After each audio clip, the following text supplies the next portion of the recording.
Nah, ngorok adalah tanda terhalangnya jalur nafas. Dan itu akan mengakibatkan tubuh tidak bisa menyerap atau mendapatkan intake oksigen dengan maksimal karena terganggunya jalur nafas bagian atas.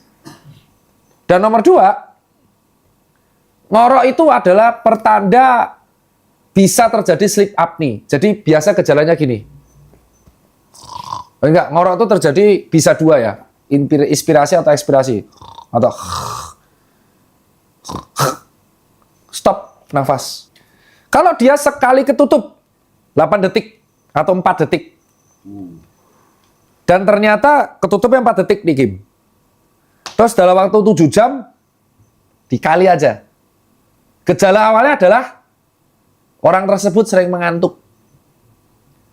Sering capek. Bangun nggak seger. Sleep apnea itu bisa bahaya.